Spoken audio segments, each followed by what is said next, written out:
Hello and welcome to another episode of Life After Kids with Doctors Brooke and Lynne. I'm Dr. Brooke. And I'm Dr. Lynne. And we're so glad you're here. We are. We're talking about such a fun topic today, the importance of music. Yes, this might be your favorite topic we've ever talked about. I'm such a music nerd. No, and it does. It goes back to when I was younger. Yeah. I was, I played a couple of instruments and... You toured the world with your trumpet. I'm not making fun of you. Sound very it glamorous. is. Maybe it wasn't quite that glamorous, but yeah, no. You were in Europe. It's true. We've played in front of the Pope and had some really cool memories. It's glamorous. You downplay it, but it's awesome. Well, just from that point on, though, and throughout the rest of my life, if I go back and play through some of the most important memories in my life, there's always some music around it, right? Yeah. And music can do that for us. It can be the soundtrack, like it can bring up memories. Yeah, talk about your connection with music. I mean, how did it form? Because I don't think I know this. Well, I played the piano growing up. Oh. I was not like, there was no way I was going to Europe to play. I wasn't. I'm known for being the girl that, like, at the recital, you know the story. You know how you play your recital and then you go to do your curtsy. I was so mad that I had to wear a skirt, and I went to, this is a sidetrack, but still, I went to get off the bench and I lifted my leg around the bench and everyone saw my underwear. My parents were like, oh. I mean, it wasn't old enough to be that, like, I was probably 8, but, like, that's my claim to fame with piano. Well, still, I mean, sorry guys, but yeah. But I think that got me started, and frankly, probably more of my love of music comes from my parents. They loved music, and it just, like, I can still go back, I can hear a song and just go right back to the car with my dad driving me to school. Yeah. Right? Or in the car with my mom taking us out of the pool in the summer, like us crammed in the back of her car and some, like, fun 80s song being on, or late 70s, so. Well, and we talk about being intentional with your life, right? So just putting more intention into those areas that help bring you more life into your years. Yes. And music's one of those ways, and it might seem, again, the simplest things are the most powerful, right? Yeah. The most obvious things in front of your face that you know, and you're like, oh, we know this. But do you practice it? Yeah. You have been so good about this in my life because, I mean, for over 20 years, you've brought music. Like, I've loved music, but you took it up a notch. I mean, anytime we had a party or a get together or anything, in case you don't know, she's DJ Lenny Mao Mao. Like, she was always, and at that time it was like the CD changers. It wasn't that easy to put a playlist together. So kudos to you. Yeah, I mean, we had all those discs, and you were like so good about, like, setting the tone of that, like, party and what was happening and bringing it up a notch or taking it down. But some of my best memories revolve around, like, music that you were playing or not, and what we were doing at the time the song was on.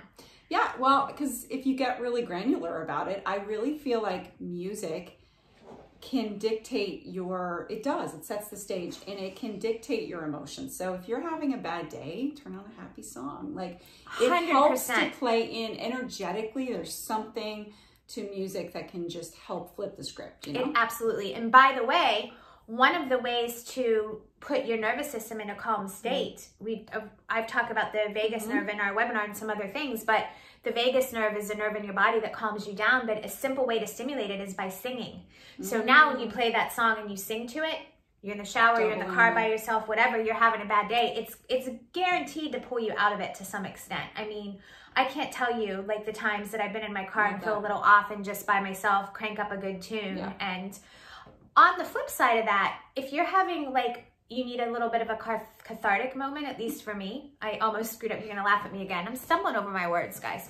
But anyway, sometimes you need a little bit of catharsis, like emotional release. And I can put on a sad song or a song that will bring me there and to just help. Do you know what I'm saying? Yeah, like lean into that almost. Like, it's like you feel like you need that, or you have a sense like you might just need a good old-fashioned cry. Yeah. Like, and then just allow, like, and let music it go. Is the catalyst for that, or the trigger for it. It is. It's amazing how much emotion can be wrapped up in music. And once again, like you said, it's the simple things. But in this phase of life, any simple thing that we can do to take it up a notch or feel what we need to feel is huge. Well, and I know some people, like, if, for those of you that are Christian, like the God languages, the God love languages. Yeah. So music can be a way that you express your faith.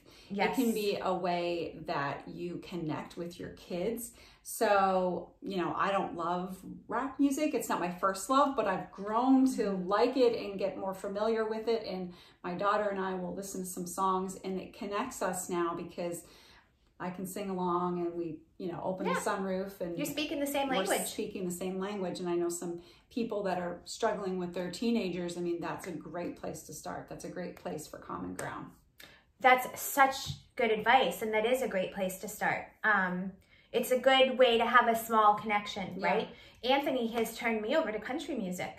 I can't believe it. Not that I ever didn't like it, but now I really like, he's got me listening to some music. The lyrics are great. He loves it. We're in the car together.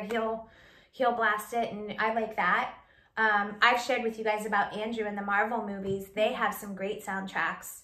So it's interesting to see my boys who, you know, when I was listening to a Led Zeppelin or an AC/DC, that was my dad's music, and they're listening. It's come full circle. They're listening to it because of those It's so movies. cool to see those bands that stand the test of time. Yeah, they're timeless. Think about that. Yeah. And I just love supporting that and playing that. Absolutely. Yeah. And and even present day, like when we're together on weekends and things like that, you're so good at, and it sets the tone for just relaxing and enjoying your friends. Like, I can think of countless times we've been at the lake and around the fire pit, and you've got music going, and pretty soon the guys are singing along, and you can see everything just elevates a notch, right? You start joking a little more, relaxing a little more. I can't believe I have to say this, but if you're having a party and you're not playing music, you're doing it wrong. So, because I've been to some parties and it's really quiet, and just put on something instrumental.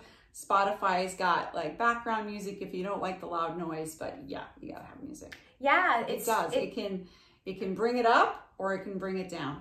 Yes, so you for sure are strategic about that. And by the way, Lynn and I, we have competitions about our playlists, because I do have a playlist that's actually called Mine's Better Than Lynn's.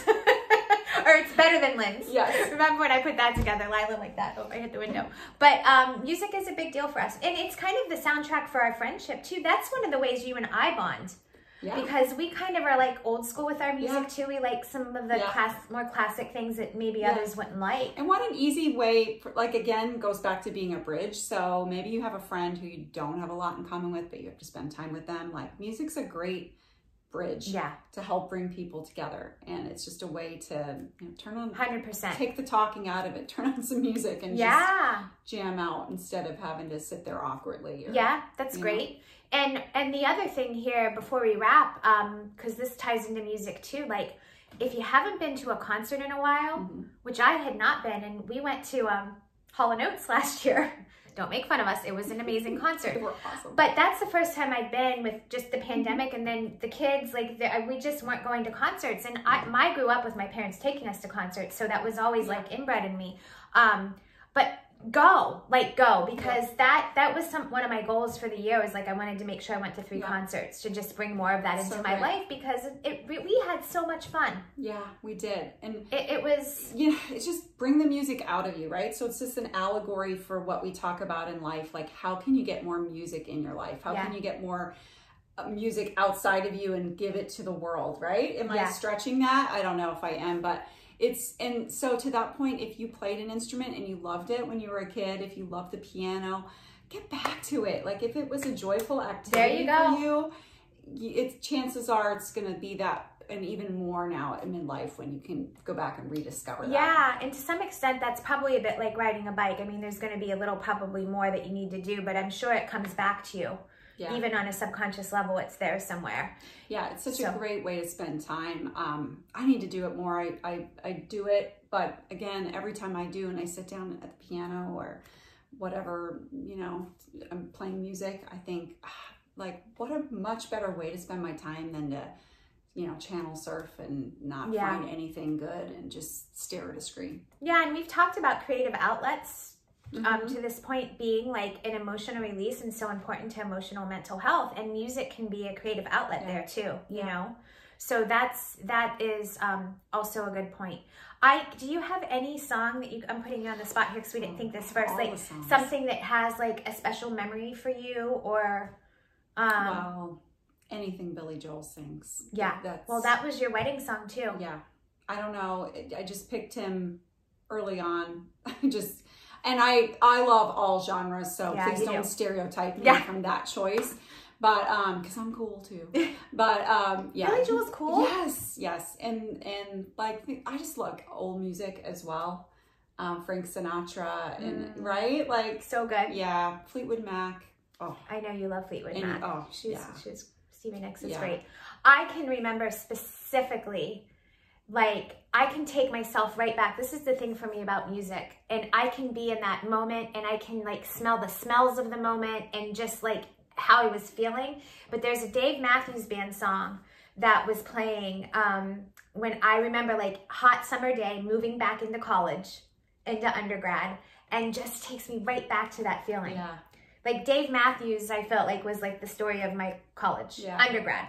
I like to think, okay, again, this might be a little out there, but I like to think those memories that are so strong like that are really stored, and that one day when we're about to pass through a transition, that we'll replay all those. Interesting. That a nice thought? I hope that's true. I don't know if it is. That is really interesting. Yeah. So maybe you should prepare a playlist for me. I'm not making light of somebody like that's, but I had a playlist for giving birth. I had playlists with all of my kids. There's a whole nother conversation. Playlist. Yes. Yeah. I love that. We should put that together and put that on our website. We will. And Spotify. Yeah. Guys, thanks for joining us for this somehow roundabout, crooked, all kinds of directions. You gotta have a little fun sometimes. Yes. We're so glad you're with us on this journey. Make sure you're following us on social media. And thanks for joining the conversation today. See you next week.